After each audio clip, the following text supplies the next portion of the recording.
Okay, hello, good afternoon.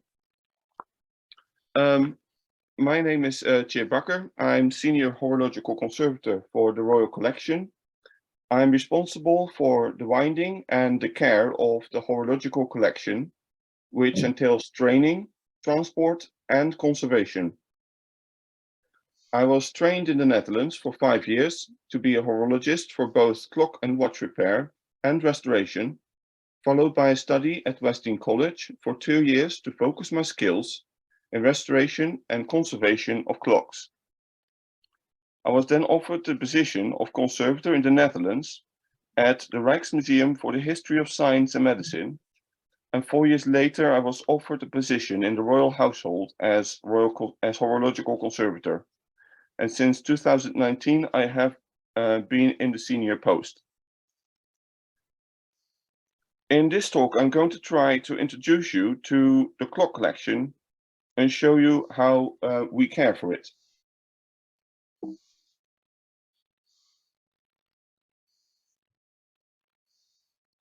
The Royal Collection Trust looks after the Royal Collection, which is one of the most important collections in the world, and manages the public openings of the royal residences of His Majesty the King.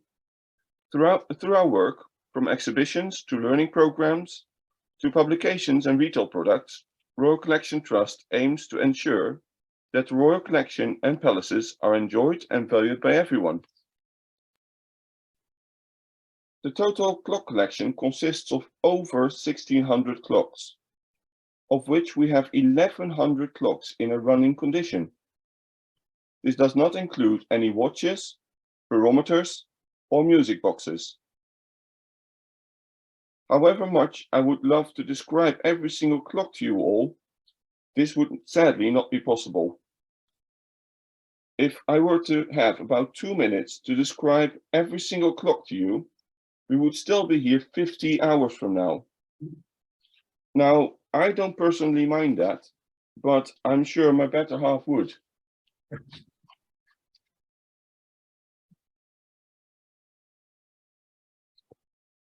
Our clocks are located in many places throughout the nation. The Royal Collection has clocks located in Buckingham Palace, St James's Palace, and Kensington Palace in London.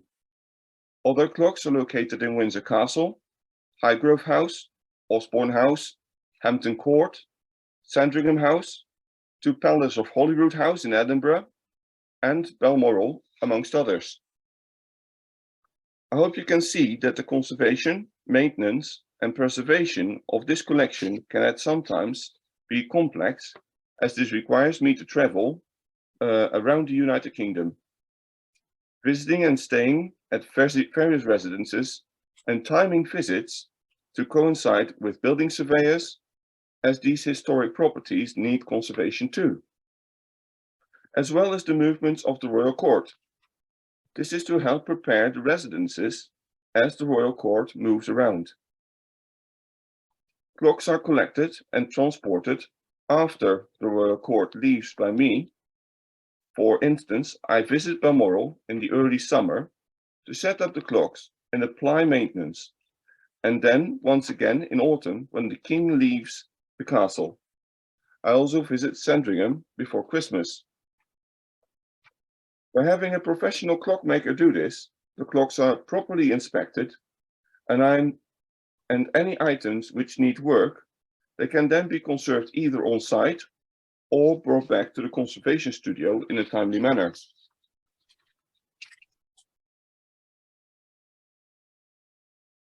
The clocks I work with vary in size. The largest clock in the collection is a turret clock made by Benjamin Louis Valiamy and is housed in Windsor Castle. It is so large it needs a small room for itself.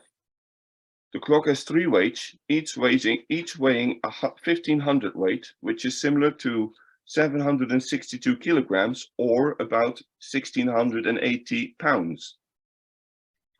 The clock can still be wound by hand and needs about 500 turns in total.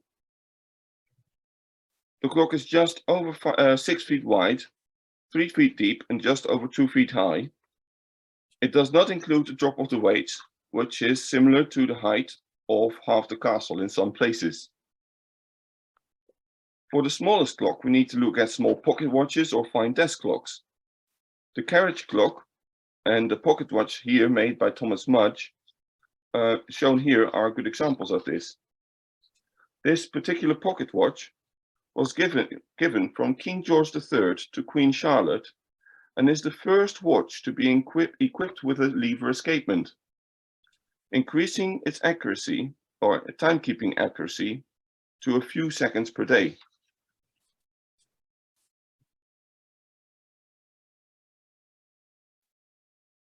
Over the time I have been working for the collection, I have frequently been asked about the oldest clock in the collection. For this, there are two main contenders. The first is what we call the Anne Boleyn clock. The beauty of old clocks is that they always have a story to tell. Allegedly, this clock was given from Henry VIII to Anne Boleyn on the morning of their marriage in 1532. We know that the clock eventually left the collection, but was bought back by Queen Victoria in 1842 at the sale of Horace Walpole's collection of Strawberry Hill House. There has been much debate on the authenticity of this clock. We know for certain that the clock has been substantially altered over time. This has most likely happened to keep the mechanism working. Currently, the clock is showing time on a single hand on the front, which is custom for clocks in this era when they were made, and is also capable of chiming the hours on a bell mounted on the top of the case. Another good contender of the oldest clock is an astronomical clock made by Samuel Watson for King Charles II, here on the right. He ordered the clock to be made in 1683. However, it was only finished in 1690, well after the death of the king. Eventually, the clock was acquired by Queen Mary and was placed in Kensington Palace. After the clock was altered and heavily restored by the Company of Jump and was placed in Windsor Castle, where it remains today. This astronomical clock shows the motions of the Sun, Mercury, Venus, Mars, and Jupiter on the two blue dials. The lower dials show the calendar and the solar circle in one hand, rotating in 1 year, and the other dial shows the period of the solar through the lunar cycles.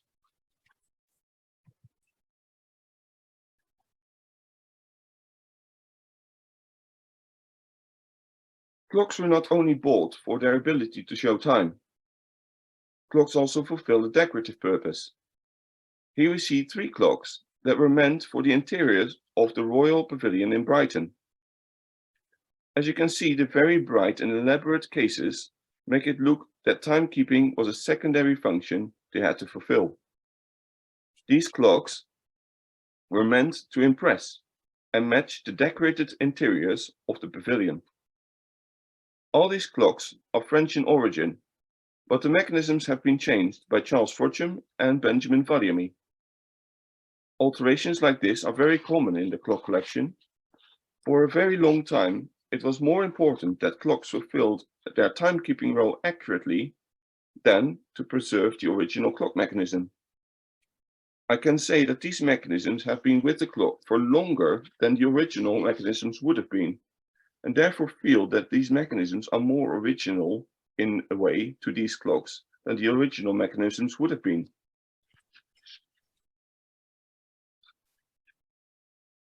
And here we see the peacock clock and barometer, because of the peacock sitting on the top.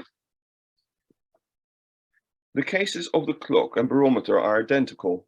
However, the dial of the barometer has only one hand in the form of a serpent and is set in a semicircular thermometer. They are displayed in the banqueting room originally in Brighton Pavilion on the north chimney piece and the barometer on the south chimney piece. They were sent to Windsor following Queen Victoria's decision to sell the pavilion in 1846. 2 years ago, these 2 pieces have returned to the pavilion as part of the Royal Collection loan for the first time since they have been removed. They have been placed in the original location. I can tell you that they absolutely look fantastic. Here they fulfilled a similar purpose, to decorate rather than to show the time. The piece on the left is a clock showing minutes and hours on a pair of matched dragon-style hands as well. On the other, a barometer is showing the barometric pressure. They came as a set for the interior, and this is not unique, as we have clocks and thermometers coming as sets elsewhere too. Both cases were made in the 1820s and have silvered and painted ormolu cases, which are standing on lapis lazuli plinths. I think we've now got to a point where I would really like to show you some of the best clocks in the collection. And I think the best thing to do is go past these in an order set by their creators. So we'd like to start with clocks made by Thomas Tompion. Thomas Tompion is the most famous of all English clockmakers. The son of a Bedfordshire blacksmith, Tompion established his business near Fleet Street in 1671. 3 of his clocks in the collection you can see here. The year-going clock on the left was made by Thomas Tompion for King William III in 1692. Apart from that the clock runs for a full year, another really special feature about this clock is that Thomas Tompion incorporated something called equation work, which shows the difference between mean time and the time a sundial shows.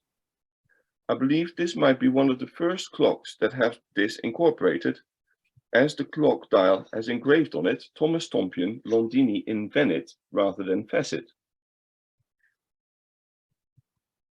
The middle clock is also known as the von Plessen Tompion and is a table clock which is housed in the Queen's Storing Room in Windsor Castle. The movement has a quarter repeating strike on 5 bells, and the bell top case has the arms of Christian Siegfried von Plessen. Von Plessen was a confidant of the secretary of Prince George of Denmark and the husband of Queen Anne. He accompanied the prince to London for his marriage to Princess Anne in 1683 and later returned to serve as his Danish envoy. This clock was later presented to King George V and Queen Mary in 1935 in the Guildhall by the Corporation of the City of London on the King's 25th anniversary to the ascension to the throne.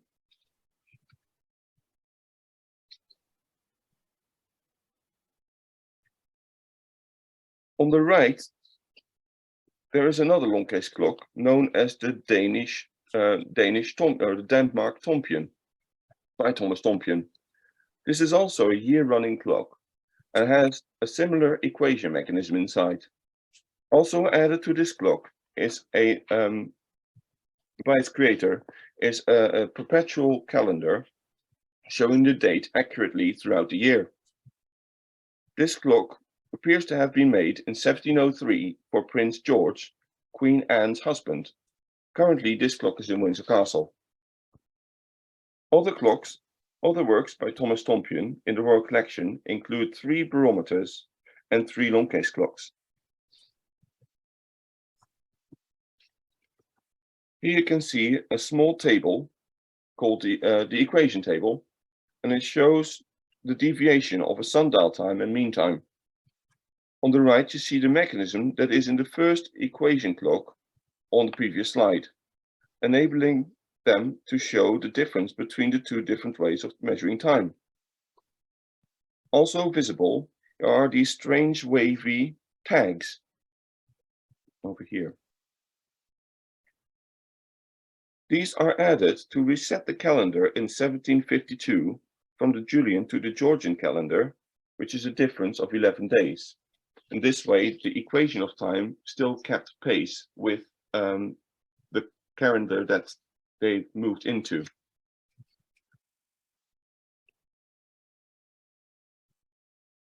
And I would like to move to the volumes. The volumes were a family of clockmakers and metalworkers who enjoyed extensive royal patronage throughout the second half of the 18th and first half of the 19th centuries. François Justin Valiamy was born in the Pays de Vaud in Switzerland, an area renowned for its watchmaking. He moved to London in around 1730 in order to improve his horological expertise. He was apprenticed to Benjamin Gray, who was appointed watchmaker in ordinary to King George II in 1742. The following year, Gray and Valiamy formed a partnership together. Following Gray's death in 1764, the royal warrant was extended to Valiamy, and he embarked on a series of important commissions for the young George III. Justin Valimy's eldest son, Benjamin, was the first in his family to be admitted to the freedom of the Clockmakers' Company. He received the first royal appointment in 1773, and his name is constantly recorded in connection with the repair and maintenance of clocks in the collection, as well as supply of new ones. He joined the partnership with his father in 1780, changing the company name from Valimy to Valimy and Son. Benjamin eventually succeeded the family business in 1797 and was heavily involved with the alterations and furnishings of Carlton House in the 1790s and the near 1800s for King George IV when Prince of Wales. Benjamin Valiamy became known for its creation of decorative clocks with sculptures created by John Deere, John Bacon, and Charles Rossi. This clock extended beyond the supply of restoration of clocks. He also acted as a purchasing agent for the acquisition of works of art. He also supplied and repaired metalwork of all kinds, from gill bronze mounts to vases to chimney pieces. Benjamin's eldest son, Benjamin Louis Valiamy, entered the family business at an early age and became a freeman of the Clockmakers' Company in 1809, and also worked on the furnishings and decoration of Carlton House. His clocks were noted for their quality and reliability, and was also responsible for the repair and for replacing many original 18th century French clock movements with his own, an aspect of his work that gained him some notoriety in the horological world. Another focus of Benjamin Louis Valiamy was the making of turret clocks. It was him who said that turret clockmaking was the parent of all clockmaking. Benjamin Louis continued his business until his death in 1852.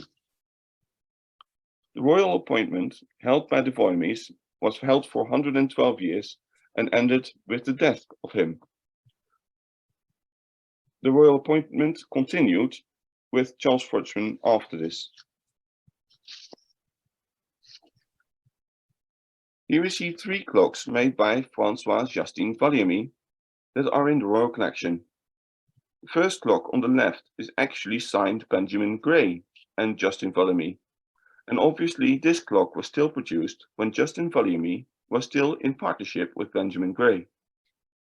It is a very nice fine table clock with the cipher of King George II engraved on the dial.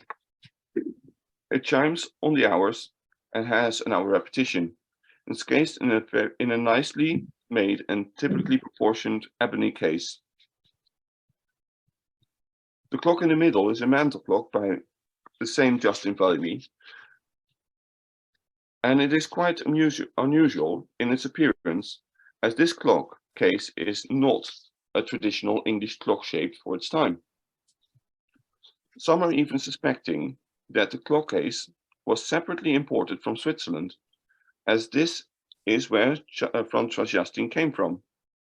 The case is veneered in tortoiseshell and is finished with a gilded urn on top, typical for some of the Valiamy clocks produced in this period.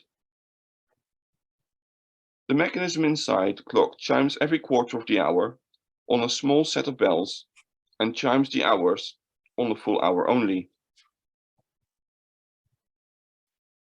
Luckily, Francois Justin had the forethought of this, and you can switch the chimes off completely, as you can run the clock then as a timepiece only. Imagine in the 21st century having a meeting with this clock in the background chiming every 15 minutes.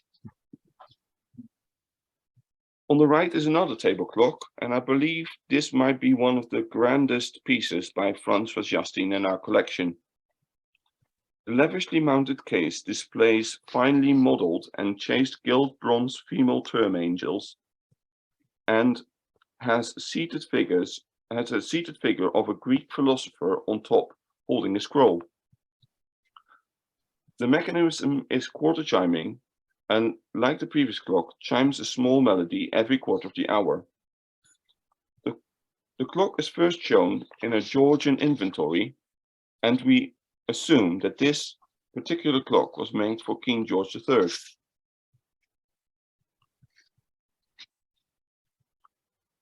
Here are two of Benjamin Vallemy's clocks in our collection. Benjamin's focus lay on the production of decorative clocks, like these two examples of clocks here. The clock on the left is what we call the NAWCC clock, and displays time in an urn on the top of the column by rotating two discs. Two separate pointers indicate what are the minutes and hours. The clock was owned by George IV when he was Prince of Wales and was recorded by Benjamin Louis Vallamy at the Royal Pavilion in Brighton. It was purchased in 1784, and although the mechanism is signed Justin Vallamy, we know that it was actually Benjamin, his son, that was behind the development of these decorative pieces. The Derby figure of NAWCC was custom made for this clock, and the plugs on the column were made by Wedgwood. In the middle, you see some of the details of the movement and the motion work of the two dials. On the right is another clock, also very decorative and of a similar period. This clock was also acquired by George IV when he was Prince Regent and was originally placed in the anteroom in Carlton House. This mantel clock has Derby biscuit figures, and other components are made of ormolu and marble. The clock is surmounted by a celestial globe, and the globe shows the Tropic of Cancer, the equinoctial line, and the Arctic Circle. Derby biscuit figures are surrounded by gilt metal items which symbolize geometry and time. A sundial, a compass, quadrant, protractor, and an open book with astronomical figures inside. The globe makes a sidereal rotation every sidereal day.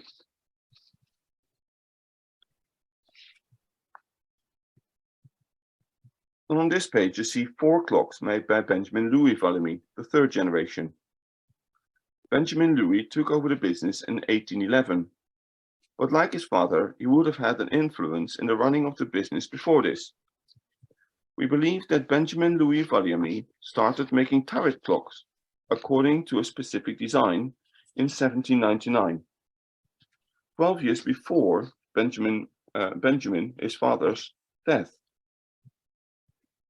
The earliest example of this is a clock that was made for Buckingham House in 1799. A second, very similar, and maybe was produced from the same castings, is in Halifax, Nova Scotia. The clock you see here was made in 1815 by Benjamin Louis Vallamy, and for its time, it is the most extraordinary over-designed piece of clockmaking. After all, Benjamin Louis Vallamy called clockmaking the father of all clockmaking. It was made for the water tower in Brighton Pavilion. Hence, the case was made of teak, a type of wood that would not perish in damp environments. The mechanism is a cast iron frame and has wheels made of brass and bearings of hard-wearing gunmetal. The clock was capable of running even when you wound it by having Harrisons maintaining power, and was able to show the time on 4 separate dials that were designed by Nash, the architect of the pavilion, and parts of Buckingham Palace. In 1847, Queen Victoria left Brighton Pavilion, and this clock was part of 26 packing crates of clocks that moved to Buckingham Palace and Windsor Castle. This clock was installed in 1848 in Buckingham Palace after the front facade was finished. Beside this is what we call the truss clock. It is a typical Benjamin Vallamy design and is very decorative.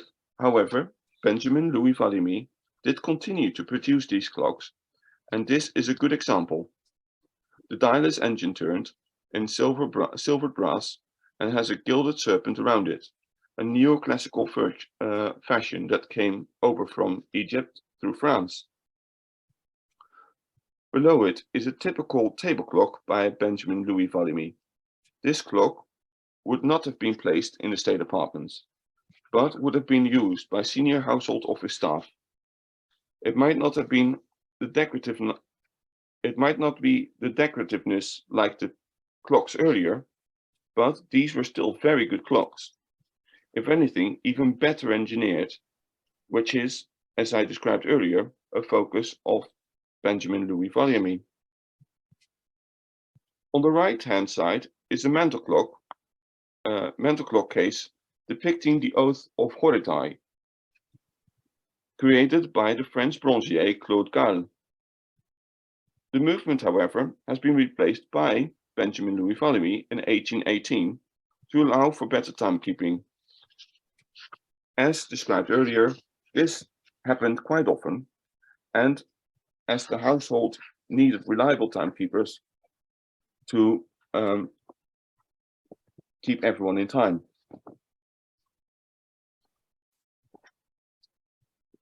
This fantastic 4-sided astronomical clock was George III's 27th birthday present in 1765. It was made by English clockmaker Eardley Norton, and it cost £1,042. It's an astronomical amount of money for this time. What makes this clock so special is the cleverness of the design to be able to show so many things from one mechanism. The clock shows seconds, minutes and hours. The equation of time is indicated by a separate hand. It shows sunrise and sunset by a moving horizon, and shows the locations of the planets up to Saturn on the right-hand dial. The clock has a self-correcting perpetual calendar, and the back dial shows the motions of the moon and the tides. From the center dial, you have 32 ports, mainly British ones, but some continental, who have the solar time shown and the age of the moon in the top appearance. You can see the moon going round. The movement chimes the quarters and the hours, and the case is carved of walnut and has solid silver mounts on top after the crest of the royal family, with the lion and the unicorn.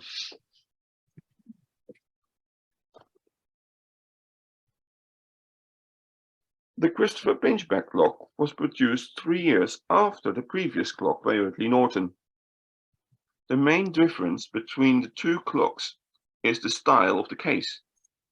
The case of this clock was designed by Sir William Chambers in association with King George III himself.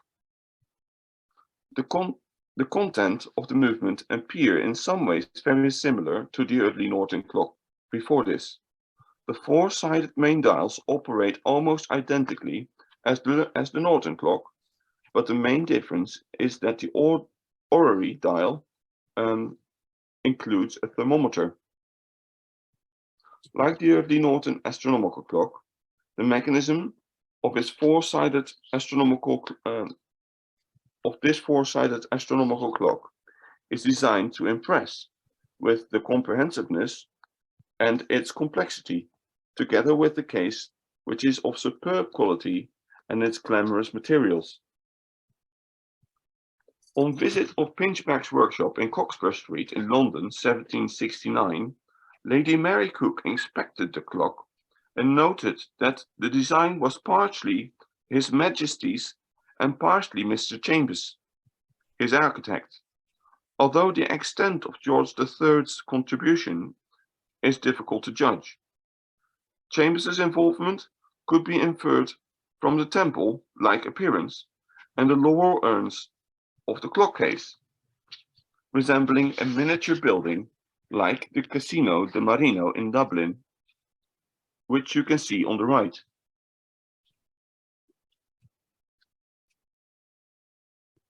Another example of King George III's interests in horology you can see here. The king had commissioned from the Scottish clockmaker Alexander Cumming his clock, which included an automatic barometer.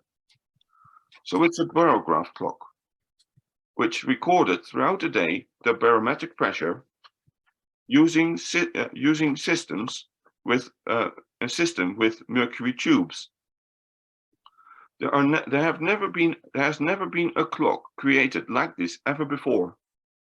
This is therefore a great example of the king pushing to create technology to the front edge.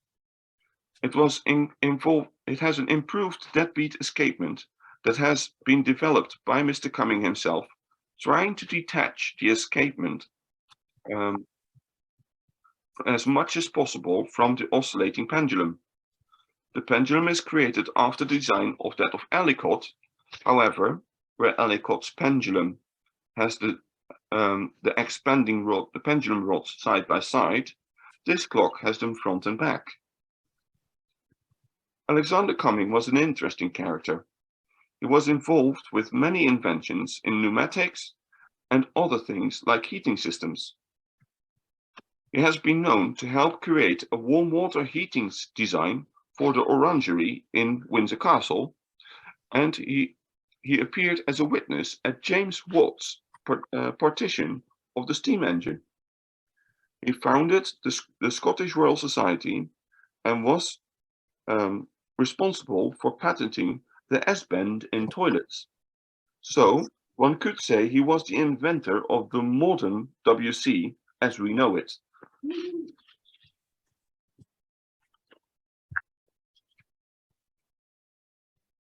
Frederick, Prince of Wales, and Princess Augusta had a great love of music. They had two weight-driven mechanical organ clocks, the Temple and the Oracle of Apollo, and the Temple of the Grand Monarchies of the world. Both were created by the clockmaker Charles Clay, who established something of a monopoly in this field. These clocks, well, as currently only the left clock, the right clock is missing its musical component, but the left clock plays 10 tunes, of which 5 correspond with the settings specifically arranged by Handel himself, including airs from the operas of Xerxes, Ariana, and Ottoni. It is not known when this clock entered the collection. It is first recorded in the newspaper advertisement in 1743, 3 years after Clay's death, announcing its exhibition to the public by his widow. It is possible that Frederick, Prince of Wales, bought it at the time of the exhibition, but no bill survives. Alternatively, it may have been sold to Princess Augusta in 1759 by clockmaker George Pike, from whom an inconclusive bill survives. The case also has a 17th century casket made on top of it in from Augsburg, which is inset with engraved rock crystal panels. In George IV's reign, St. George and the Dragon was added to make made by Francesco Fanelli, and Queen Victoria placed inside the casket the Bible of the great imperial hero and adventurer General Gordon, who served in the Crimean War.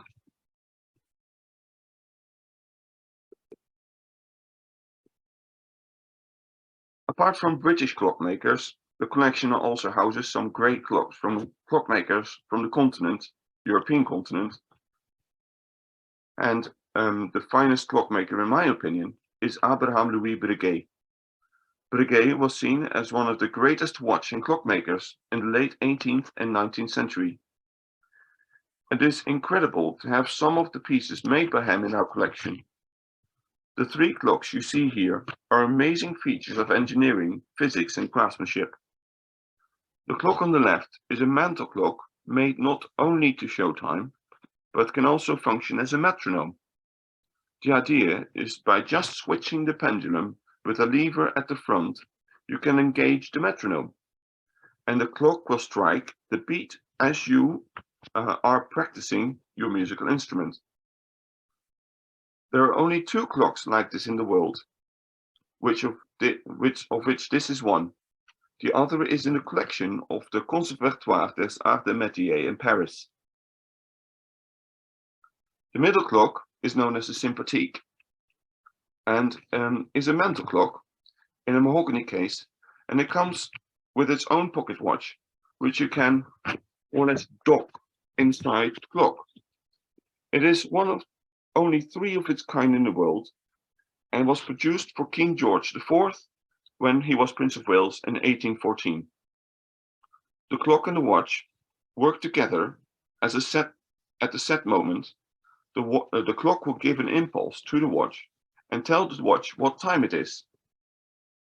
The watch also knows whether it has been running too fast or too slow and will make an adjustment to make the watch run more reliably. Imagine this exchange of information like this 200 years ago in a mechanical way. And finally, on the right, we have a clock made initially for King George III, but was later acquired by King George IV. It is a floor-standing double pendulum regulator. This clock had as main aim to be as accurate as the timekeeper as possible. For hundreds of years, people have been striving to make a clock as accurate as possible. This clock has been an attempt by Breguet. It is one of the two surviving in the world.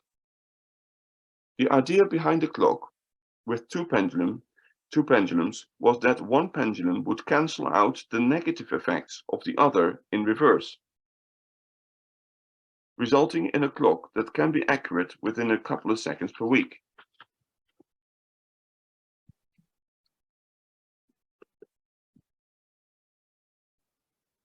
Another great French clockmaker was Jean-Antoine Lepine.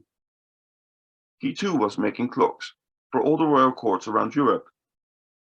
Royal Collection has at least 3 clocks by this maker, 2 of which you can see here. The clock on the left is a very nice mantle clock. It has a very refined gilt bronze case with 2 figures, the reader and the writer. The clock has a month calendar on the dial and shows hours and minutes. The second clock on the right is a masterpiece on its own right as well. It is one of my favorite clocks in Buckingham Palace. While being very decorative, it contains a very highly complicated mechanism inside.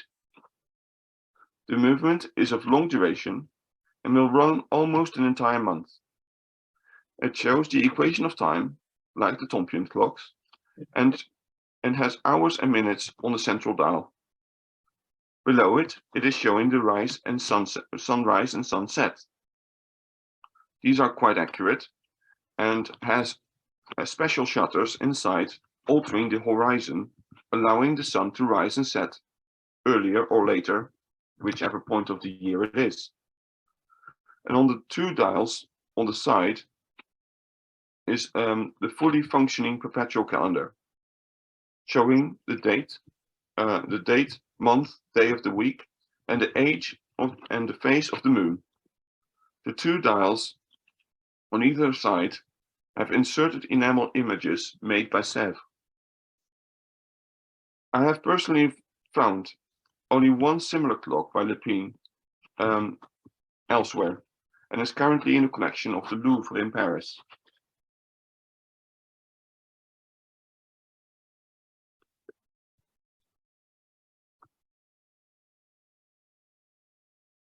The Lepaute family, of which you see the two clocks over here, were an eminent French family of clockmakers. Jean-André Lepaute and his brother Jean-Baptiste founded the firm in 1748. They became clockmakers to King Louis XV, and the family continued to make clocks for many years, and the 11 Lepaute generations have been recorded. The last one died in 1909. The clock on the left is a long-duration long-case clock in Windsor Castle.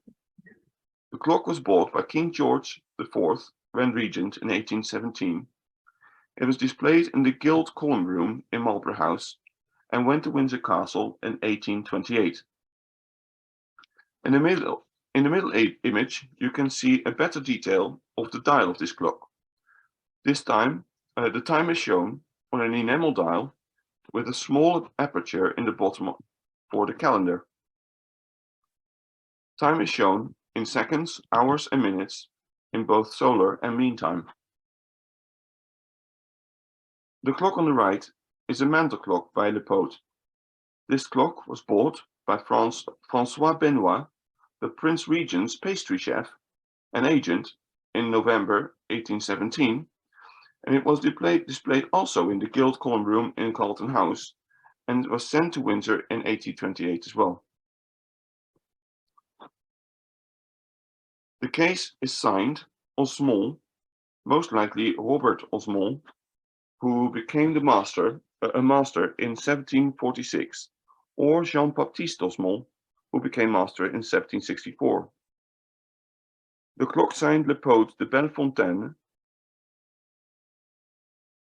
and is probably of Jacques Lepaute de Bellefontaine, who was master clockmaker in 1775. The dial includes seconds, hours, and minutes, and like the previous clock, the minutes are both indicated in solar and equation. Solar equation and in meantime, sorry. A blued steel outer hand points to a calendar indicating the days and the months.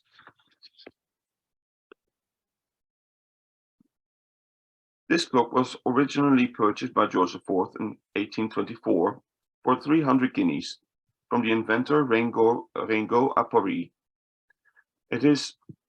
It was originally placed in the armory in Carlton House. The clock, the portico clock design with the orrery on top was first used by Anti de Janvier, and after his bankruptcy was sold to Ringot. His workshops produced the clock for some years later. This clock was made in 1823, found by evidence inside the clock, as the spring maker engraved the year of construction inside the springs. Amazing is the orrery on top, technically called a tellurium, as it only involves the rotation of the Earth around the Sun. The orrery rotates once a year on top of the clock, and an indicator points to an engraved calendar on the top circle. Besides the orrery, the clock shows the time in hours and minutes on a silver dial on the front and the days of the week. The clock chimes the hours and minutes on a locking plate striking train.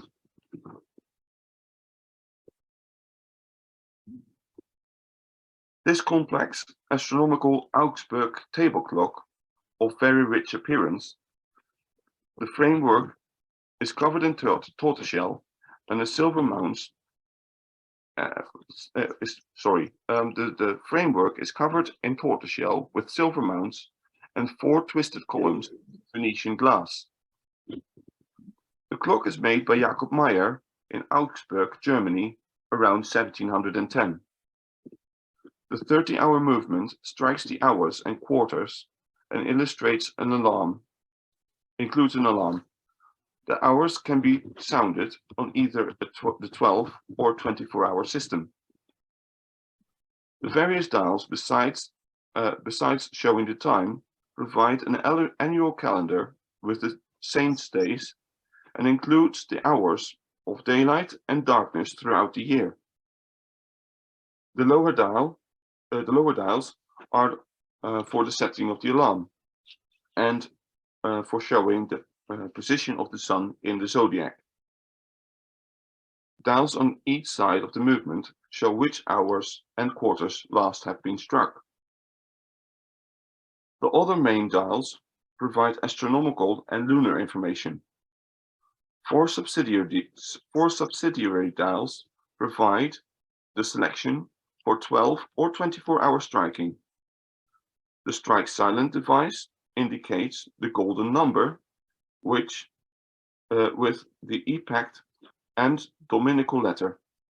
And the fourth dial shows the days of the week with the planetary signs. Below the clock, in the elaborate case, is a music box that plays 7 tunes, played in a metal box. Sadly, I do not have not been able to find who acquired the clock or when it was acquired, but I still find it such an impressive piece that I had to show it to you.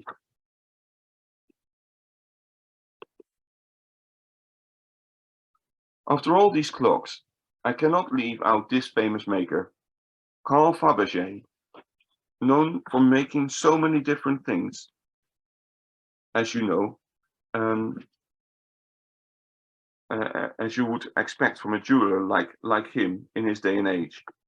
Clocks is one of the pieces that his workshop made too. Fabergé had great craftsmen working for him.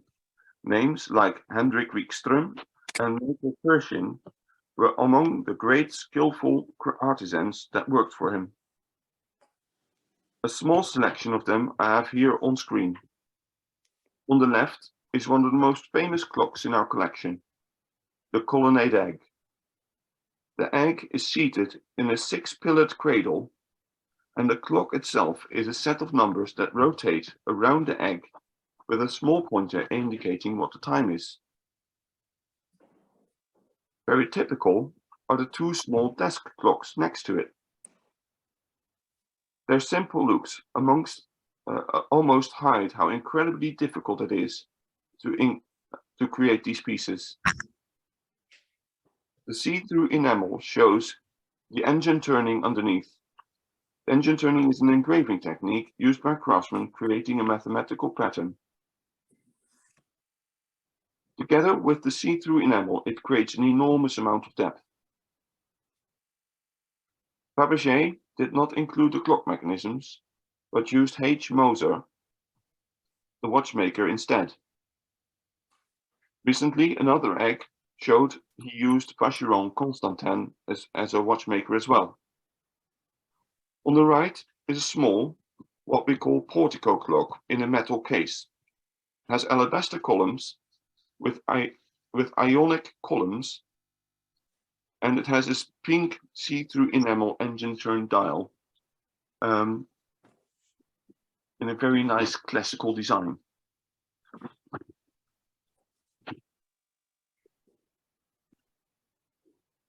Now I'd like to talk to you somewhere about the clocks that I care for and how I actually fulfill my day-to-day job.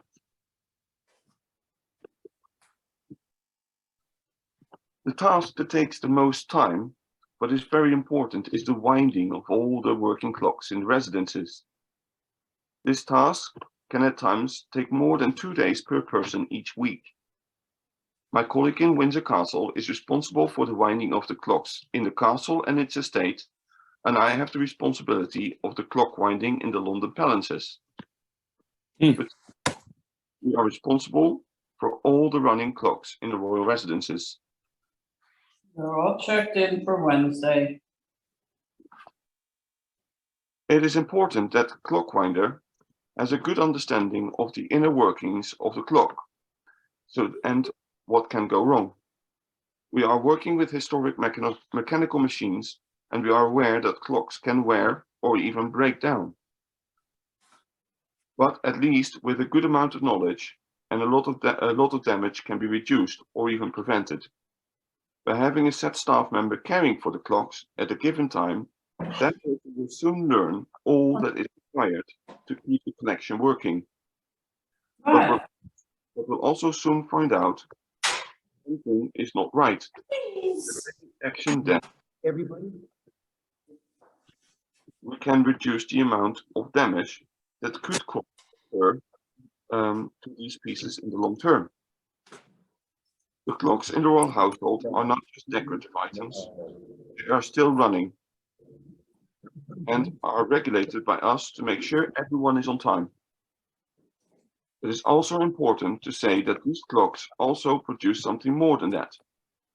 By having them running, they do not only show the time, but they also produce something else. The atmosphere is different. They chime and make ticking noises. In this current digital age, we should not forget that these Brownie wrapped up in here. You'd be down there on the left somewhere. Sorry, Tjeerd. Joseph Rizovati, we are hearing you through the presentation. You are cutting off our presenter. Please mute your line. So the atmosphere is different. They chime and make ticking noises. In the current digital age, we should not forget that these are the noises that previous residents, including kings and queens, would have heard. It helps bring to life these historic buildings, and to choose to stop them would erase an entire experience.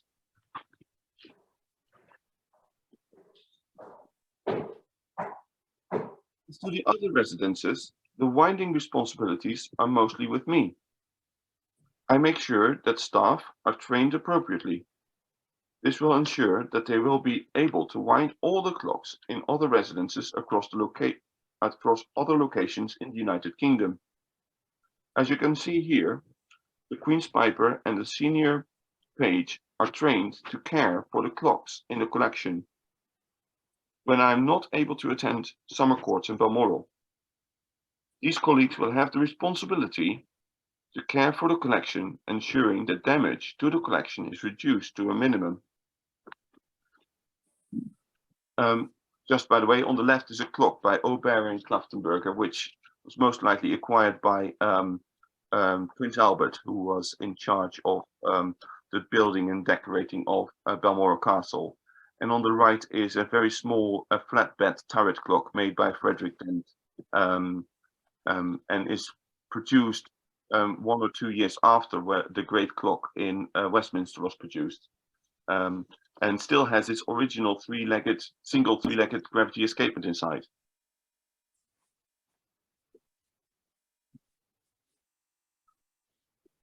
Another aspect of preventative conservation of clocks in the collection is the cleaning. On frequent basis, I walk around with housekeeping staff and show them the collection.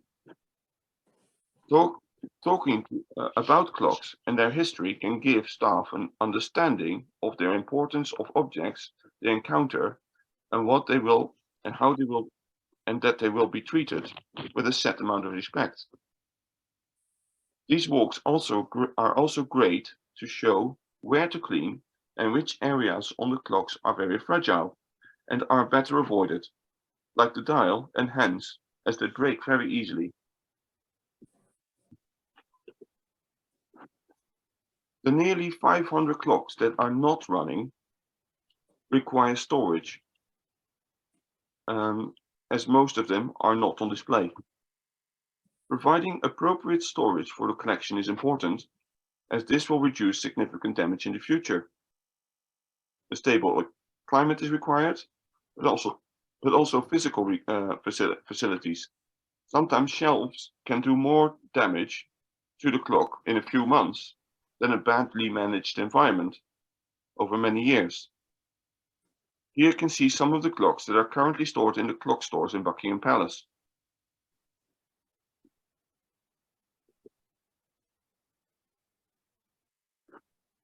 If damage does occur, a clock will most likely be brought to our conservation studio for treatment. Treatment can sometimes be as simple as cleaning, as the accumulation of dust and normal degradation of lubricants could cause damage to an object in the long term. But sometimes If an object does get damaged, any new components can be reproduced to restore the original function of the piece. This could be producing new levers, wheels, or springs, soldering or welding of hands, etc., etc. Hope you can see we apply a set amount of skills and appropriate care for the collections. If we continue to do so, clock collections like this will be here for many generations yet to come. And I would like to finish with a quote from a friend and mentor. As long as we have clockmakers, this clock will work. The only reason this will become redundant is not because this clock wears out, it's because we lose the skills. By Keith Youngs of Cumbria Clock Company, on the conservation of the great clock of Elizabeth Tower, better known as Big Ben, in the Palace of Westminster. Thank you very much.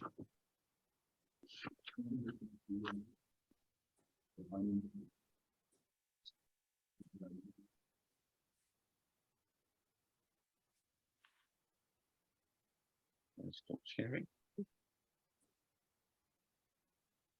And thank you very much. I really appreciate that presentation. I think everybody here did. It looks like we had about 31 members here, and I think we had about 32 members online, so that is fantastic. I would like to open up in the room here. If anybody has any questions, come up here so we can hear your question. I'll start off in the room here. Any questions? Come on, you come up, sister. 1 second, please. And I hopefully everybody will remain muted except for you and us. How do you, in the household, define and determine when you're declaring the difference between conservation and restoration?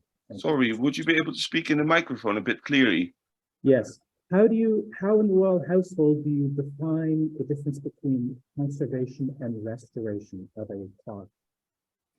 Oh, that's a very difficult debate.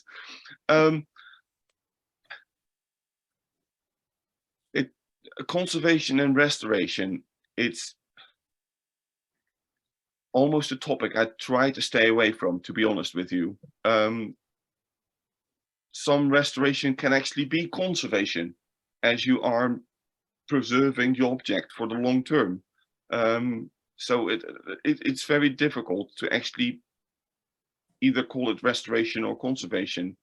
Talking to many other colleagues in other trades, they have already stopped using the two different terms. Okay.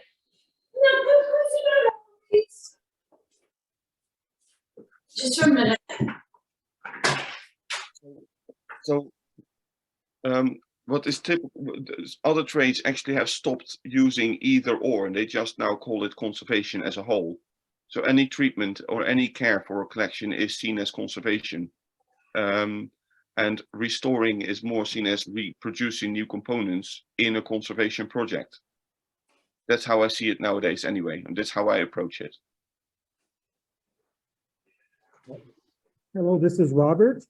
I gave a presentation to our club here last meeting of clocks and watches that I was able to see during a trip to London in 2019. This was at the British Museum, the Science Museum, and the Victoria and Albert Museum. Now, when you mentioned that the Royal Collection has about 1,600 clocks in its collection, it seems to me that you probably have more clocks than those three museums combined. I don't know if I'm right or not. And the other, so maybe you can confirm that. And the other little question I have is, there was a very touching picture of the Queen just after she died, from I think 2 days before she died, when she was receiving the outgoing and incoming prime ministers in Balmoral. And there was a beautiful clock on the mantle. And I wonder if you could tell us what that clock is. So the first thing is, I'll start with the second one, which is the clock. It's a French mantle clock. I think of the Napoleon III period actually. So it's not a clock from the Rococo era, but it's a clock that is produced afterwards and has been restored by Charles Frodsham, and has its movement altered significantly to work more appropriately. It's a beautiful clock and a very good timekeeper, I can tell you this. Yes, and on the point of the amount of clocks, I cannot confirm how many clocks the Science Museum has or the V&A Museum. What I do know is that the Victoria and Albert Museum has got a large reserve collection in their stores elsewhere, which I have been luckily able to visit some years ago. The British Museum also has a very nice collection, and if you're researching clocks, you might actually be able to visit the clock room in the basements of the museum, where you can see the other parts of the collection too. So they have a large amount of clocks there too. So I wouldn't directly say that our collection is larger or not. Yeah, hello, it's Paul in Ottawa here. Thank you very much for that very interesting presentation. Thank you.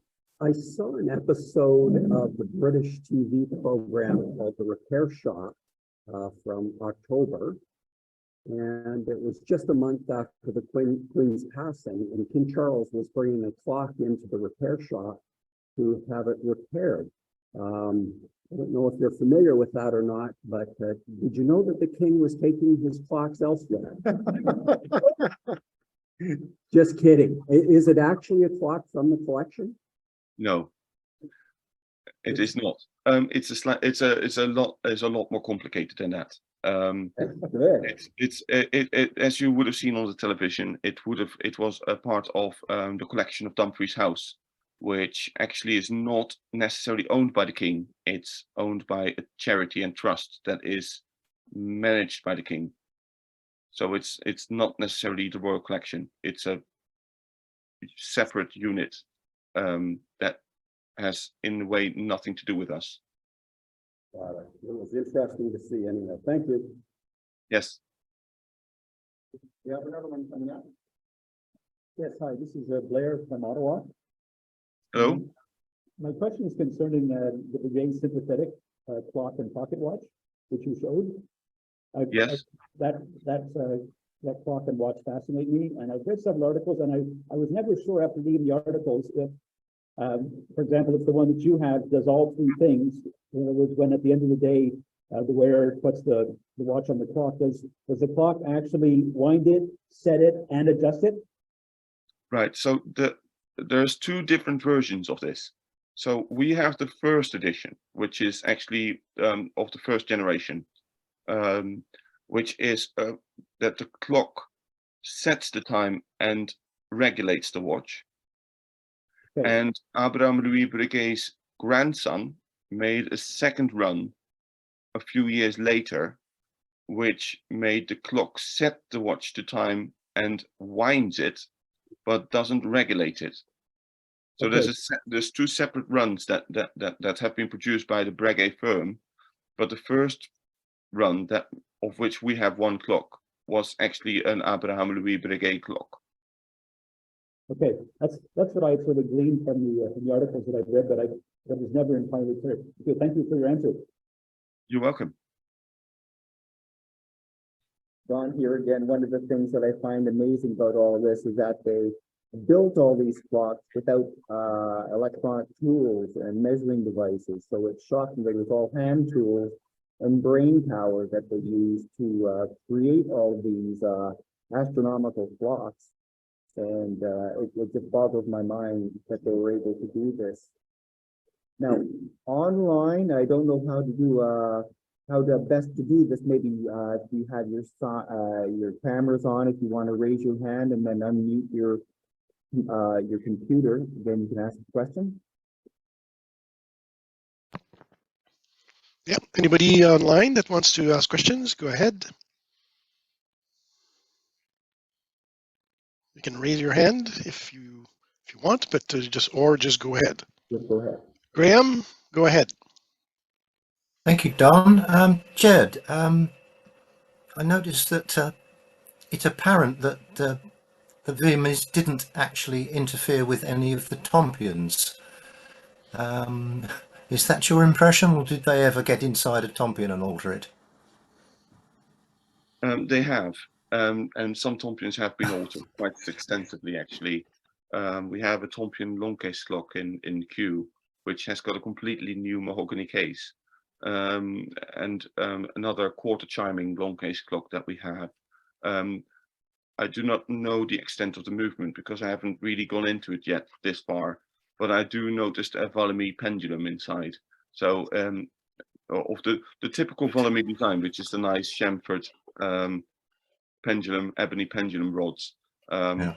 and that's inside. So I know Valmy has done something, and I'm certain he has done some repairs, as they probably would have come past in some of the bills. But luckily, with the big astronomical clocks, or the equation clocks, the year-going equation clocks, not much alteration has been done to them. No, it's. I thought they'd have had their fingers in something, but it's. It seems to be a.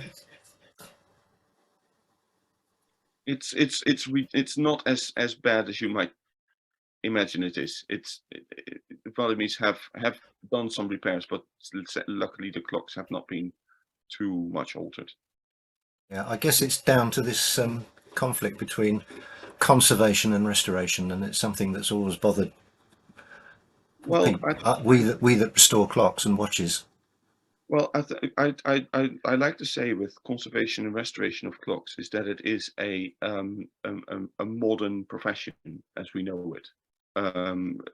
Conservation and restoration of clocks as we know it now actually started life in the 60s and 70s of the 20th century, where back in the day the clocks just had to run.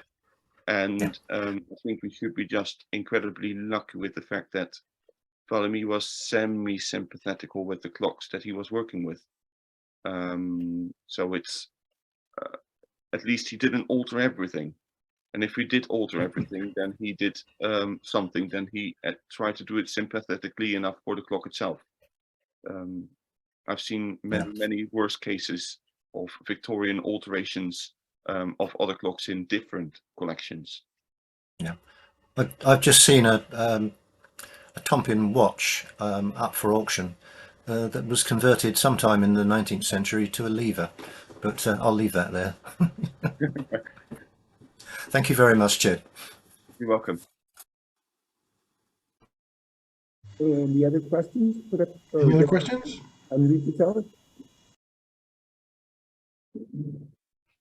Lori, go ahead. Thank you very much for the presentation. That was absolutely wonderful. Thank you. About watches in the collection, is there a large number of watches, and what would be your favorite out of that? There is a set amount of watches in the collection. I don't necessarily have a favorite. The clocks, there's many. Well, talking about the size of the collection of watches, I think it's down to a few hundred from the top of my head. If anything, I think it's a few hundred, 100, 200 or so. There's not that many actually. And my favorite watch, well, obviously the Mudge Lever watch must be up there as watches go. But I'm also a big fan of obviously some of the Breguet watches that we've got in the collection. One of which is one of the like subscription watches, which has the hand on the outside of the case, so you can feel inside your pocket and feel by the knobs on the outside of the case and the hand sticking out what time it actually is, without actually looking on your case and being impolite to the people that you're talking to. That's wonderful. Thank you very much. Thank you. And thank you again for coming and presenting for us. Thank you. You're welcome. I understand that King Charles is quite an avid timepiece advocate. So Is there any experiences you've had with him with regards to timepieces? There's no experiences that I can talk to you about. Oh. Well, just between you and me, nobody else is listening, so that's okay. Yes, exactly. We have one. So Rick, Yeah, great presentation. I'm just wondering, since clock repair is your day job, do you also collect clocks as a hobby? I have a couple of clocks myself, yes. Sadly, none of them are behind me. No, I have a couple of nice clocks at home, yes. Okay, right on. My favorite at the moment, I keep talking on about my From Until and Clark month-going long case clock, which at the moment is actually my favorite clock, but there's a couple of others. Great, thanks. Thank you. anybody else want to raise their hand or ask a question? One of the questions, while we wait for somebody to do that, one of the questions I have is, it must be extremely intimidating when you get a clock that is so complex, like the atomic, or no, whatever you call it, astronomical clocks and such. It must be very intimidating, first, how to get into it. And then the second thing is how to decipher the moving parts before you try to clean it. It's luckily I have not been in the position of taking, for instance, the Eardley Norton apart, or the Chambers clock, but I'm starting to work on a Breguet metronome clock in a few weeks' time, and I have to say that I think it's intimidating because you know how special these pieces are, but in a certain way, at some point, I have taught myself to say this is just another clock that just needs as much care and attention as any other clock in the household, and just staring at it isn't going to get me any further. So it's better to sometimes just get on with it. That one of the things that I like about the clock club that we have here is that the maintaining of the outside of the clock, that would be the case and the metalwork and the woodwork, is as fascinating as the clock mechanisms themselves, because there's a lot of woodwork, as well as some of the things we have trouble finding people with expertise on is if you have certain face pipes that may have a crack on them, and how you try to repair those, or the wood or finishes. That's also very interesting. Gary, did you have a question? Gary, I noticed you weren't muted, so I was wondering if you had a question. I would like to ask, given the 1,600 clocks you have, 1,100 that are being used, how many clocks pass through your hands in a year? And how many conservators or repairers do you have working to be able to maintain all of those clocks? Yes, an interesting discussion this. We always used to have a team of 3 horologists, including the senior. In normal rate, we would have something around 40 to 50 clocks per year done. And obviously that is, the numbers are maybe not as high as commercial numbers would be, but then we have also quite complex things that come on our tables, which take a bit more time than others. Currently, we're down to a team of 2, so obviously the numbers are a bit lower. But it used to be around 50 a year if everything goes well. So yeah, that's just the size of the staff and the size of the amount of clocks that are conserved every year. Thank you. Any other questions? Did I see Warren raise his hand earlier? Warren. Oh, he's muted. I can't be muted. Can I unmute? Sorry about that. Thank you for the great presentation. I was wondering, are you an employee of the Crown or are you an employee of the government now? Neither. What I am is I am employed by the Royal Collection Trust, which is a trust set up to maintain the collection as it is. So it is part of the royal household, but it's not directly the actual household finances. The Royal Collection is separately financed through our visitors and our retail. So we're not funded by the government in any way, shape, or form. And I had one more question for you. Do you have close ties with other royal collections, say the Dolmabahce Palace in Turkey, or any of other groups like yours that are specifically handling a specific type of small collection of phenomenal clocks?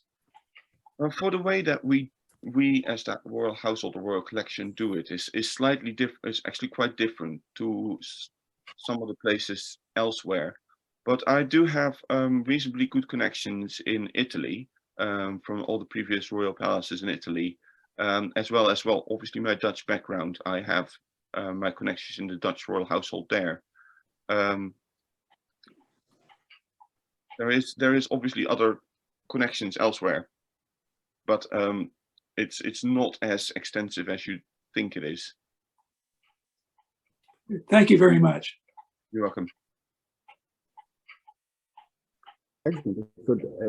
My watch here says it's about 7:40 your time, so we should probably let you go. I really appreciate you taking the time to prepare your presentation, but also to give the presentation and answer our questions. It's been a fantastic opportunity for the club, and I hope you've enjoyed our Zoom experience. Well, thank you for presenting to you all in the entire group. It was a great honor to do so. Thank you very much. Thank you.